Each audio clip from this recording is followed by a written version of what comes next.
Hi guys, this is my channel about homebrewing. If you are into beer and homebrewing, hit that subscribe button and the little bell so you don't miss anything. As you saw in the description of this video or the thumbnail, this video is about oxidized NEIPA. And I wanted to, I'm trying to fiddle out a beer here. And this is not a NEIPA, by the way. I'm coming to that. This is a blonde I made. I haven't done a video about this beer. I'm gonna put up a Belgian blonde. And I'm also gonna brew a Belgian blonde in the near future. There you have the Belgian blonde. Grain to glass coming on this beer, so like I said earlier, subscribe to the channel, hit that little bell. This video is about NEIPAs, so we're gonna have a look at oxidized NEIPA. So we're gonna talk about oxygen in brewing and hoppy beers getting hurt by oxygen. I wanted to do a separate intro to this video because when I filmed the video, we're just gonna be a beer review of a NEIPA sent to me from Netherlands. But as you saw in the description, yeah, the beer was oxidized. And always if I get a bad beer sent here to my channel for reviewing, I always contact the sender of the beer and ask them, is this okay for me to put out? Because I really want to put out even the bad beers, because the BrewTube community, BrewTube, this is what we call this if you're new to this, like YouTube brewers, BrewTubers. This is all about learning from each other, and there's so much to be learned from a bad beer. And this beer was kindly sent to me from Netherlands, from Binary Brewers, XXX, or maybe it's just Binary Brewers. I'm living in Sweden, so it's quite cost to send beers abroad. I've sent a lot of beers abroad, but it costs a lot of money. I'm really humbled to get beers from outside of Sweden. Of course, I like to be sent Swedish beers as well, but yeah, you get the point. So I contacted Binary Brewers. I said, I'm so sorry, but this beer wasn't good. It was oxidized. Is it okay for me to put out this video? And they said, yes, we sent you the beer because we wanted your opinion. And yeah, of course, put out the video. And yeah, a big thanks to Binary Brewer. And with that said, I want to tell you that I bought a hazy IPA from the store, the Swedish store Systembolaget, the only store in Sweden which is allowed to sell alcohol over 3.5% ABV, a commercial beer, and it was also oxidized. So brewing NEIPAs is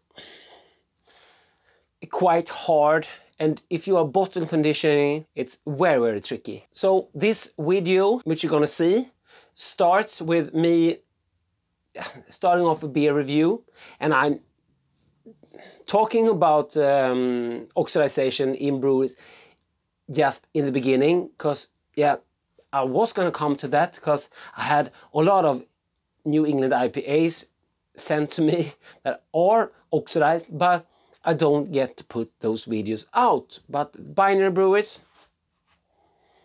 hats off to you for contributing to this community by letting me put out this video for all to see. So we have a lot of learning to do about hoppy beers and hoppy beers in bottle conditioned. When I started brewing, I had a lot of issues with bottle conditioning of my hoppy beers, and I actually think I solved that problem with kegging really. But I picked up some ideas on how to improve. So this video is going to be about New England IPAs, brewing New England IPAs, and oxidization of beer and how to prevent it, really. So, with no further ado, let's start the original video. Cheers, guys!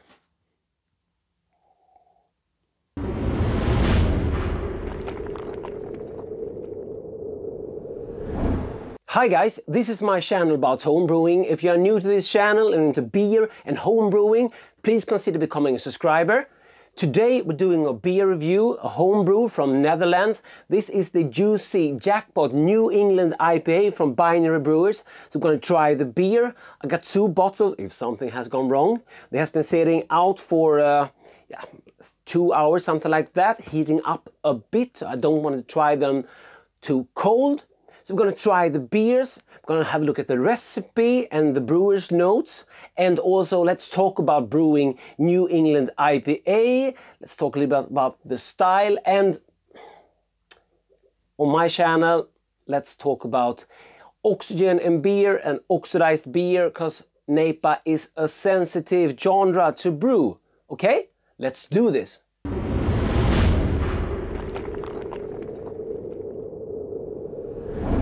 Hi guys, this is my channel about homebrewing. If you are new to this channel and into beer and homebrewing, please consider becoming a subscriber.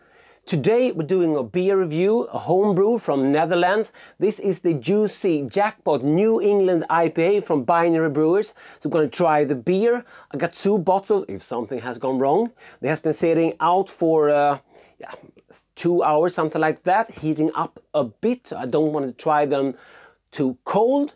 So we're going to try the beers, we're going to have a look at the recipe and the brewer's notes, and also let's talk about brewing New England IPA. Let's talk a little bit about the style, and on my channel let's talk about oxygen in beer and oxidized beer, because NEIPA is a sensitive genre to brew. Okay, let's do this.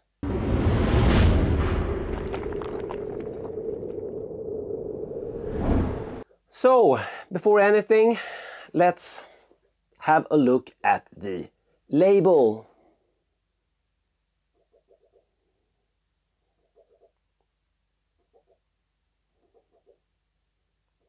Let me read it for you. The juicy Jackpot from Brewery Brewers XXX. Juicy Jackpot V2, okay, version 2, New England IPA. I have some notes, but I wanted to try it first. Then we can have a look at the notes. I got this 2 days ago, so this has been sitting in the fridge. It's bottle conditions. I cold crashed them for 2 days.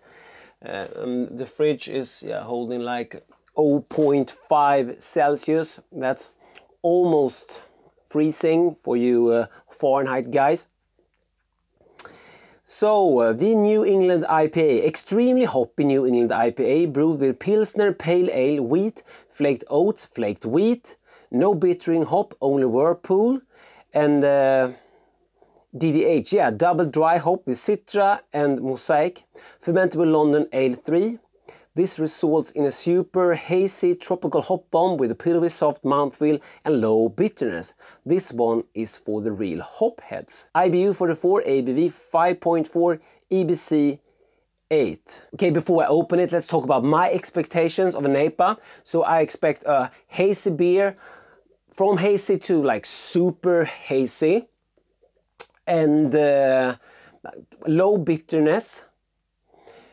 Little higher in alcohol than like a standard beer, with that maybe like 5% is like a standard for me, so a little bit higher than that. And also of course real hop kick, fruitiness, tropical fruit. I don't think it should be too bitter.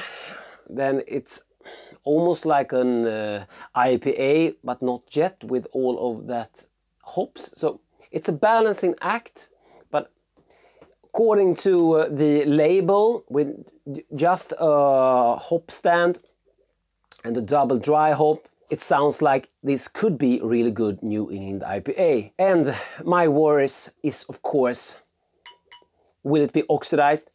New England IPA with a lot of hops in it are extremely sensitive to oxidization. So will this be a brown beer or will it be golden in color? So nice hiss there. Yeah, carbonation. Let's get this one into a glass. Smells really nice.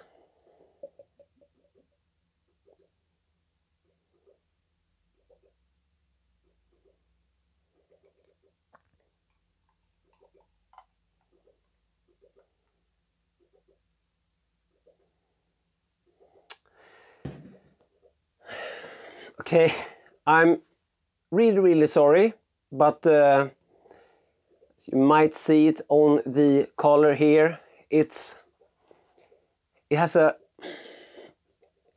brown grayish color, so it has been oxidized. New England IPA is a very hard genre to brew and to bottle condition a New England IPA.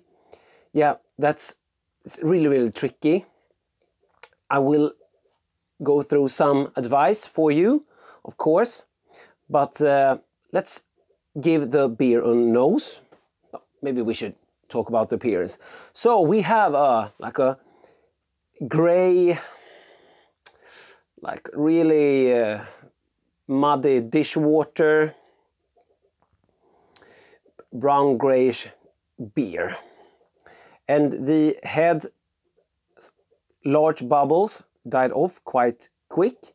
We have carbonation streaming up against the glass. Let's give it a nose. Some sweetness.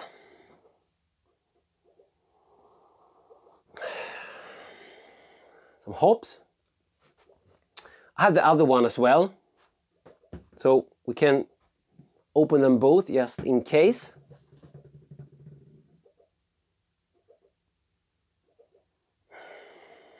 Okay. It's not like a super hoppy. It is hoppy, but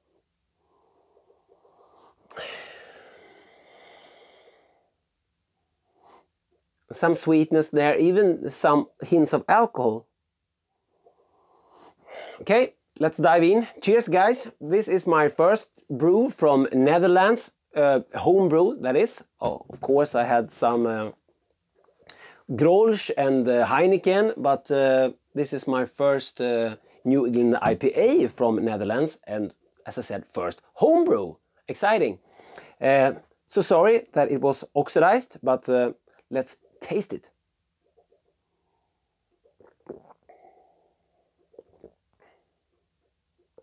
A lot of fruit from the hops.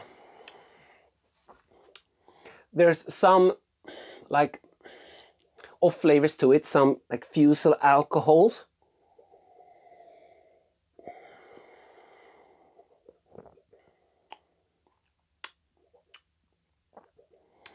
I don't think that the flavor is massively reduced. Maybe it is, but from the oxidizing, but it doesn't have that, for me, like maybe like a strawberry jam, which I get, like strawberry jam without the strawberries. That's to me a sign of oxidizing. Some people pick it up like a papery wet carbon paper, something like that. To me, it's more like like I said, like a jam taste to it. It doesn't really have that, but it has a sweetness to it, which also can be from the oxidization of the beer.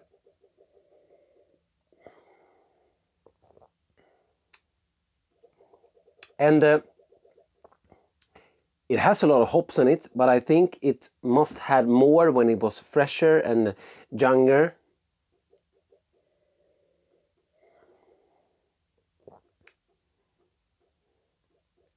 Tip number one is that maybe you shouldn't be bottle condition New England IPA. I have a lot of videos, I had a few videos. I have a few videos about oxidizing in beer. I did a side-by-side with my kegged New England IPA and with New England IPA that I bottle conditioned.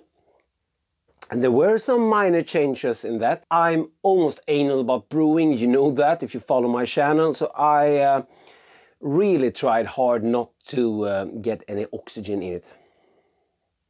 But I'm gonna throw this away and let's try the other one to see if it was just one bottle or both of them. And this bottle is like black and this is brown, so maybe this one is better.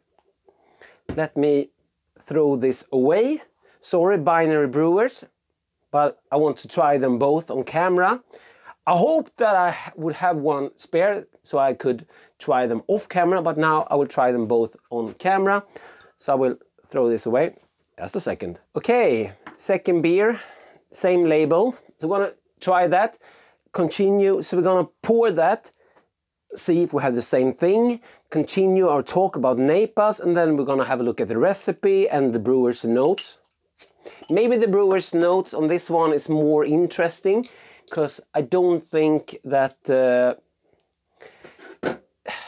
this version I got did it, to say, just full. But we haven't tried bottle number 2 yet, so let's get this one into a glass. It's also gray brownish. Darn it.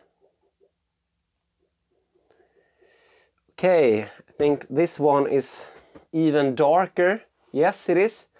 This one is even darker. So it was not just one bottle, it was both of them. Yeah, and here I get the jamminess I was talking about, the strawberry jam.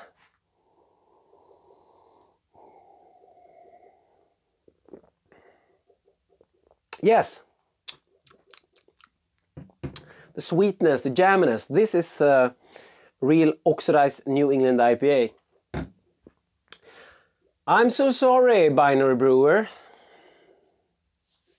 I don't think it's anything like wrong with your recipes maybe, or actually your methods. It's a tricky bastard. Let's go through your notes and let's talk even more about how to prevent oxygen in your beer, and I will put some cards and links up to my other videos. It's not that it's an awful beer, but it's not a good beer. I think it was when it was younger maybe. Let's go through the note. Hello Dr. Hans, thanks for taking the time to taste our NEIPA. Thanks for sending me your NEIPA. A little introduction. Wow, welcomed. We started home brewing. Okay, so yeah, binary brewers. Yeah, so it's like a collab beer. Some brewers together. That's awesome. I like almost always brew alone. We started home brewing 2 years ago. We're using 2 kettles on a gas burner, max capacity of 26 liters. In the beginning, we kept our recipe simple. Awesome.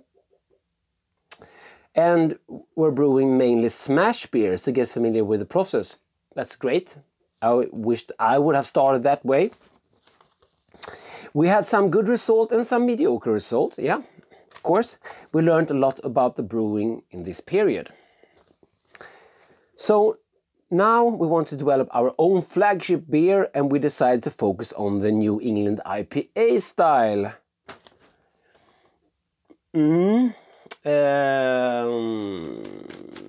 Okay, maybe you shouldn't. At least if you're not kegging. Maybe you are kegging and you sent me some bottled conditioned beers. I don't know. But if you're just bottle condition, I wouldn't go the New England IPA route for your flagship beer. Do pale ale, do IPA, but all hoppy beers are sensitive, so maybe something that ain't hoppy if you are doing bottle conditioned beers. This box includes 2 bottles of our New England IPA, which was brewed on September 8th and bottled on the 19th. So this is like a month old from brewing. So it is very young. Today is the, I don't know, 10th maybe, so month and 2 days. To minimize oxygen in the process, we bottle quite fast. I don't know what that means. Please comment down below what you meant with that. Used special anti-oxygen bottle caps, oxygen scavenger caps. I don't know, I don't have noticed any difference with using them. Have you, someone else, please, have you tried oxygen caps? Comment down below, because I did some experiment with them, but I didn't notice any difference at all, so I'm not a believer. But if someone had any result, please comment down below. I will continue. To minimize oxygen in the process, we bottle quite fast. Use special anti-oxygen bottle caps. Less headspace in the bottle than normal. Black glass bottles to avoid light. At least this one was black. This one was brownish, like a normal beer bottle. Cold storage after second fermentation, great. Unfortunately, we don't have a CO2 bottle yet to flush our equipment and bottles. This is what I use. This is just like a soda stream bottle. This is the cheapest soda stream machine I found. I broke one, so this is a new one. I paid like 15 bucks for this one and stuck a hose on it. So just chuck it down the bottom and push the air out, fill the bottle out, and again flush the headspace and cap directly. Don't do more than 1 bottle at a time. Do 1 at a time. Or if you have friends, I don't have any friends, but if you have friends, let them come over. I think when bottling you should be 2 people. Get yourself a cheap ass soda stream machine. Or a regulator and a hose, whatever. It's a good thing. I use it for bottling. I use it sometimes when kegging. I flush the headspace of my fermenter when I'm dry hopping. So I will put cards up all over the place. No, just up.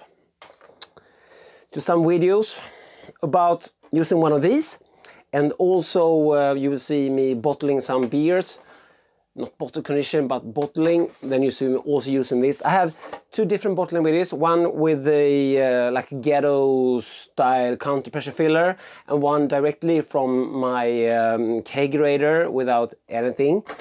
And I also have a video we're just talking about using one of these. I think maybe some more info as well there.